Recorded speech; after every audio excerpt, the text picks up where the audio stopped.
Ladies and gentlemen, what's going on? My name is John, and today we need to talk about a little company called Rivian. So, Rivian's been on my mind lately, and if you saw, they're coming out with a couple new vehicles, the Rivian R2, the Rivian R3, and there's a third one that they're coming out with. But I watched the promo of them showing the vehicle and everything. And I was like, okay, when are they going to make these vehicles? And then they said like late 2026. And I'm like, that's far away. Like, why are you announcing it right now if it's so far away? Like, doesn't really make sense unless you're trying to pump the market because you need money. And that's when I started doing some digging, and things don't look too good under the hood for Rivian. So this is Rivian's 1 week candles. Obviously, it's going in the wrong direction and going there fast. So, what's causing the stock to do this? Well, when you pull up their financials over here, it doesn't look good. So, 2021, 55 million, but it cost 500 million. Okay. Then 2022, we did 1.6 billion, but it cost 4.78 billion. Then we did 4.4 and it cost 6.4.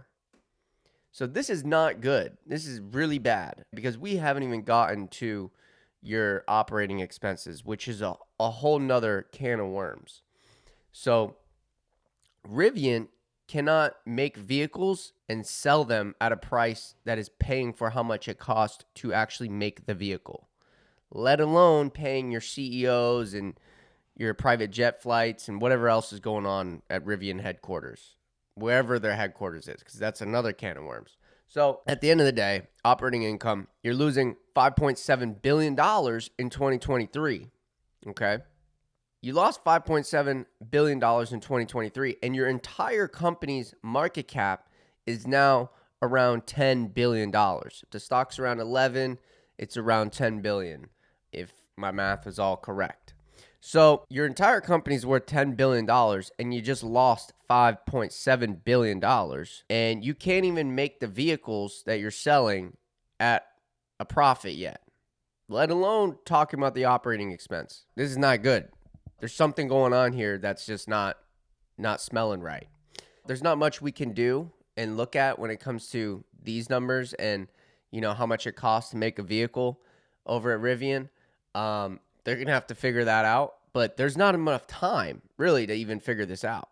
They're running out of time because the only way that Rivian can get more cash, right, is to either issue debt, but who's going to give them debt because they don't look like they're going to make it, and selling stock. But you can't really issue more stock because you've already done that so much that your company is literally worthless. I mean, it's worth 10 billion. Okay. So, I mean, you might be able to dilute by 10%, get $1 billion. But then what? Then your stock's going to be at like $9, $8. Like, the market's not going to, you're not going to get rewarded for that. I mean, that's only going to give you like $1 billion.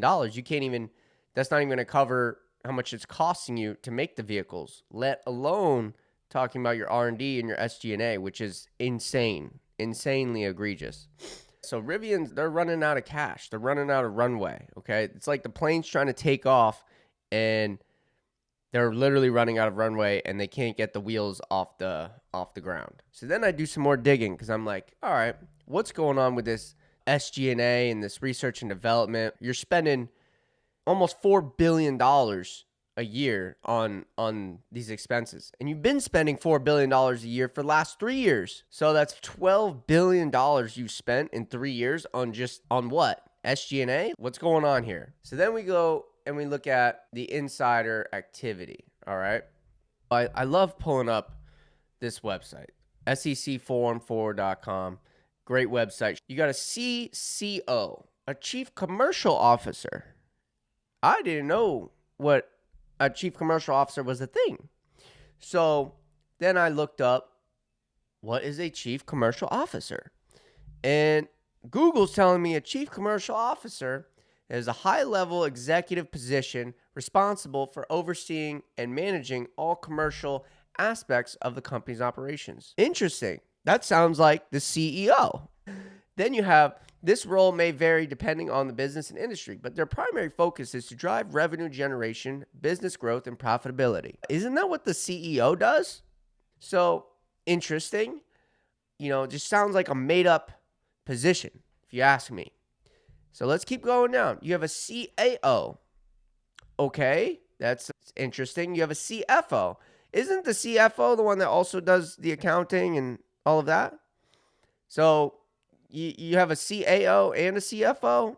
Little weird. Directors. All right. So then I say, you know what? Let's just go to the website.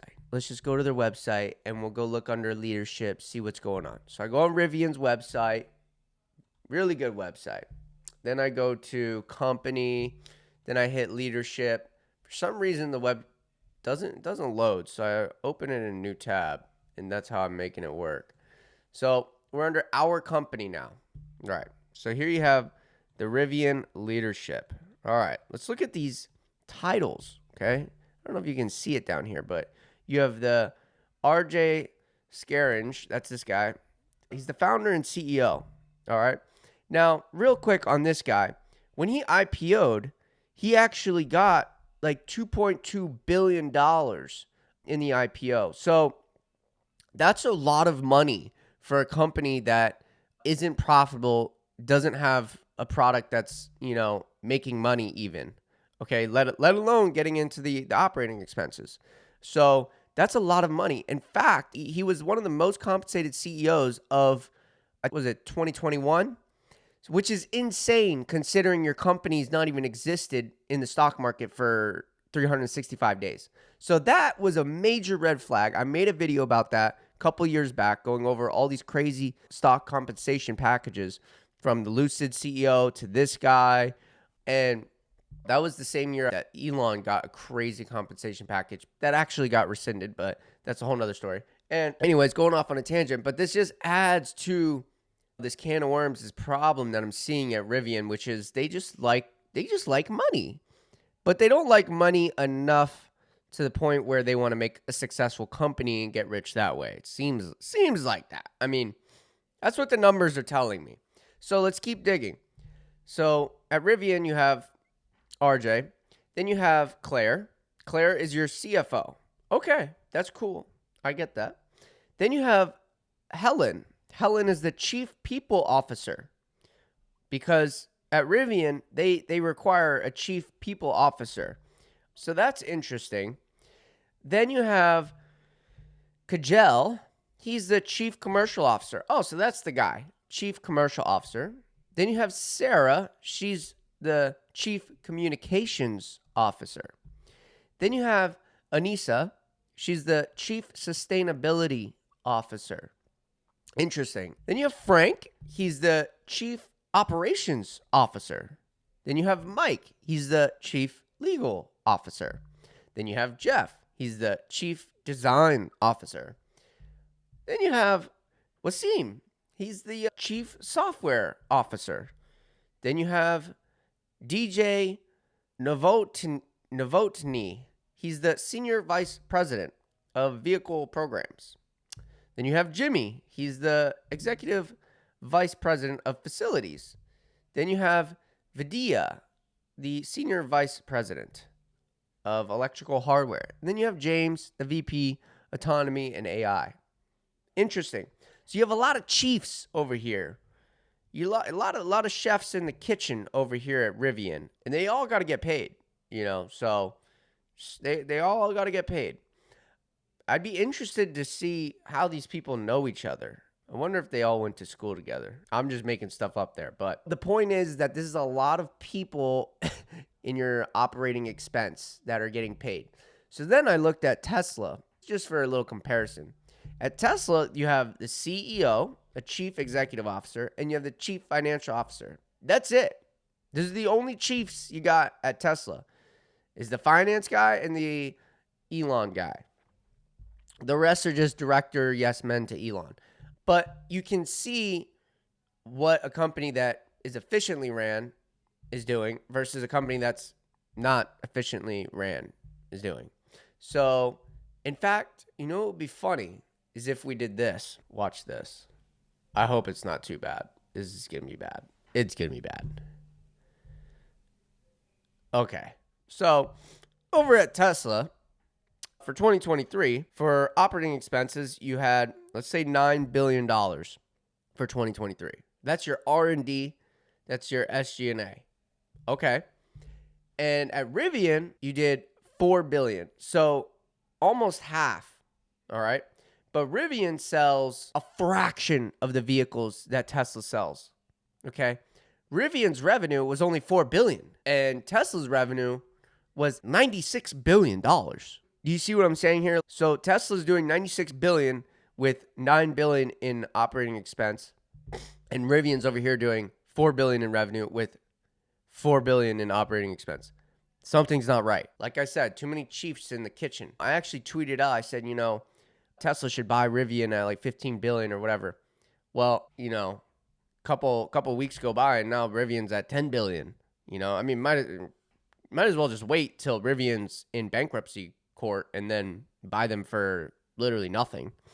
Because I do believe that there is a certain value that Rivian has in that their vehicles look really great. Okay, their vehicles look phenomenal. And I think that if Tesla bought Rivian, let's say Tesla bought Rivian, let them go down another 50%, buy them for like $5 billion. That's nothing for Tesla. Okay, Tesla has on their balance sheet, they got $16 billion right now. I mean, it's more than that actually, I think. Yeah, they got like $16 billion. So you're rolling in dough. You could buy Rivian and you wouldn't even notice it. Then take Rivian, fire all these chiefs, fire everybody, go to the factory in Illinois, see what the hell is going on over there, because they don't know how to build vehicles. I mean, they can build a vehicle. I've driven the Rivian R1S, the R1T.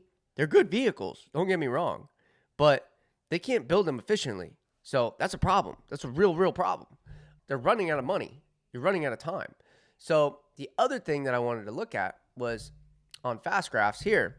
You can see, so there's projected to lose $4.2 a share for 2024, then 2.8 for 2025, then 1.9 for 2026. That's not good because when you add up all these numbers, it's almost as much as the stock price is today. So you're going to run out of money. Another way to look at it is by looking at this website right here. So 2024, they're going to lose 4.65 billion net income. So let's start adding these up. Watch this. Pull out my little calculator. So 4.6 plus 2025, 3.7939 plus 2026, 3.168. So you're going to lose $11.6 billion in 3 years. And then we look at our balance sheet over here and we have 7.8 billion. We have total current assets of 12.3 billion. That's not good. That's really bad. Total assets of 16 billion. So this is not good. You're literally going to run out of money. Short-term investments, you're going to have to sell your $1 billion you have in bonds. Yeah, this is bad. So you don't have enough money in cash to cover your burn for the next 3 years. I mean, this is just going by the estimates. They could be wrong. They could blow it out of the water and, pull a hat trick. But the point I'm trying to make is that it's looking really, really stark for Rivian's future, especially considering the amount of egregious spend that they have going on at the operating level.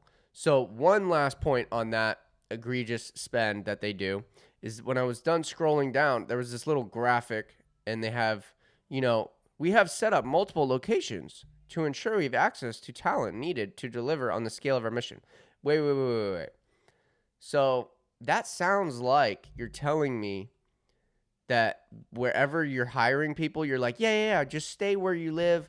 We're gonna work there because you live there. Like, no, the way it works at Tesla is if you live in Connecticut and you get hired, you're moving to Austin, Texas. You're going to move to the factory because that's where it's going down. But it's just weird how they write, we have set up multiple locations to ensure we have access to the talent needed, as if like the talent's not going to move.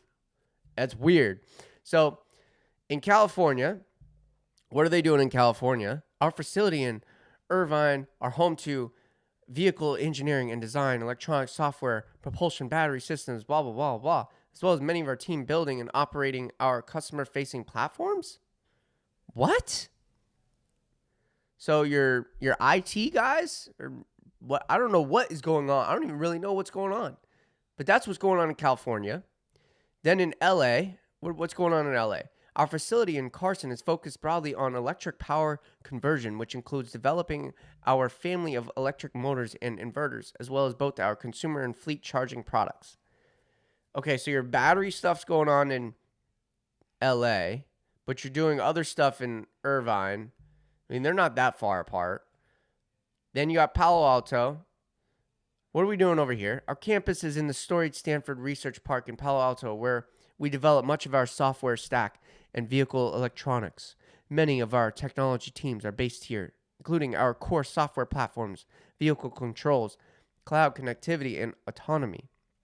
Also, digital teams that enable commerce, fleet management, service, and charging, as well as product and design teams that cover our consumer and vehicle journey. Why aren't all these things under the same roof? That's what I'm not understanding. Okay, in Illinois, home to our first manufacturing campus where we're building our R1 products as well as commercial vans. Okay, so this is where you're actually building the vehicle. The actual thing that matters is going on in Illinois, but we're in 3 different cities in California doing, I don't know what we're doing, but our actual trucks are getting built and SUVs are getting built in Illinois. Why isn't everything going on in Illinois then? That's my question. Then what are we doing in Michigan? Oh, Michigan. Operations as a vehicle development, prototyping, and testing facility and an administrative center. Why is your prototype and testing not right next to where you're building your vehicles? Okay, this is massive expense in your whole business. You got to send vehicles around the country to get tested. What's going on in Arizona? Oh, we're testing in Arizona.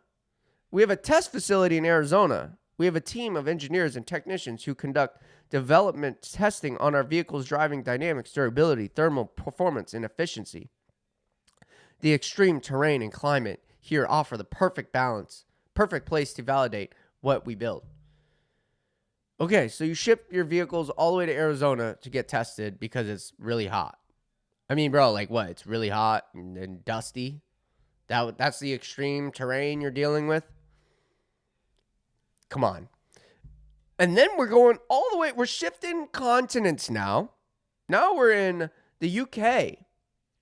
This blew my mind. What are we doing in the UK? What are we doing over here? Well, with long experience in the realm of performance vehicles, engineers for our advanced concepts, body and lighting teams can be found in Woking, just outside London. They're focused not only on making sure our vehicles exceed customer expectations, but also on future Rivian products. Whoa.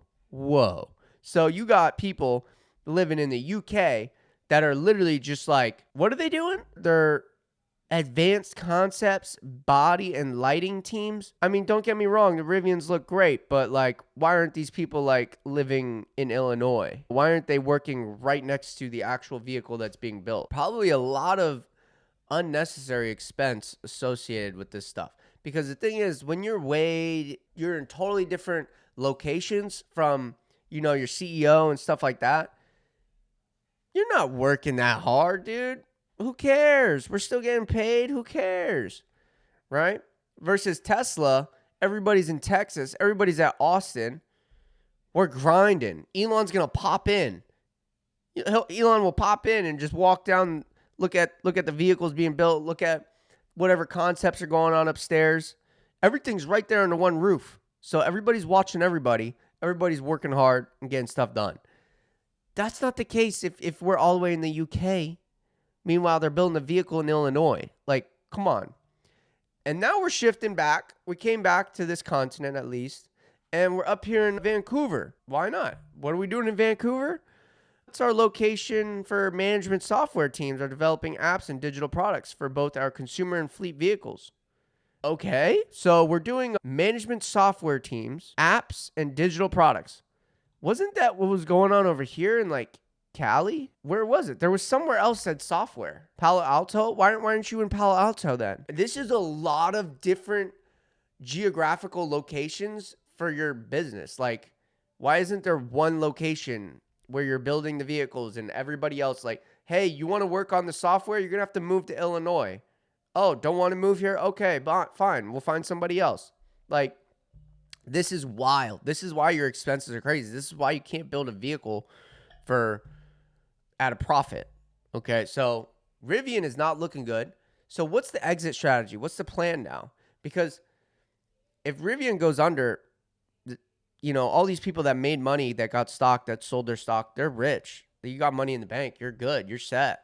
RJ's set. He's multi-millionaire. The question is, what does Rivian do? Because I love their vehicles. I actually love the Rivian products. Like, I've driven them. They drive nice. They're probably the best electric vehicles next to Tesla. Like, they might actually be better than Teslas. They might actually, like, the actual vehicles are really good. But this is not a company that's going to be existing in the year 2026 at the rate they're going. Okay, this is going to be a penny stock by 2026 if they keep doing what they're doing. I don't know, folks. I don't know. Amazon owns 17% of the stock, apparently. Is Amazon going to buy them?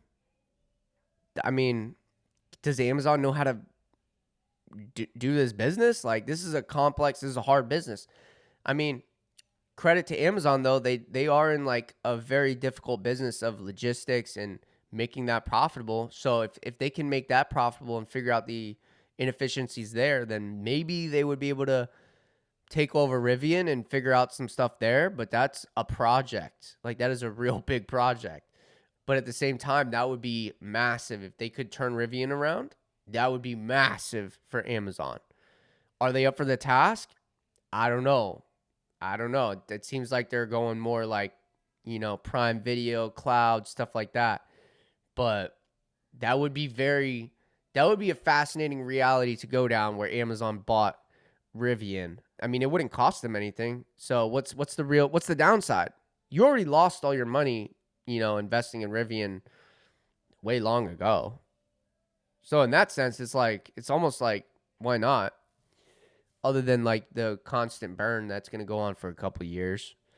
So you're going to lose a couple billion doing that. But I don't know. Tesla could buy them, maybe let them go into bankruptcy court if it gets that far, and then buy them for like nothing. And you get all that intellectual property. You get, the Rivian product, which is, very attractive vehicle. But it doesn't look like Rivian's going to be able to do this on their own, is the point I'm trying to make. So I just thought I'd share that with you guys. I just thought, this was an interesting topic. Hopefully they do make it. Hopefully we get that R2.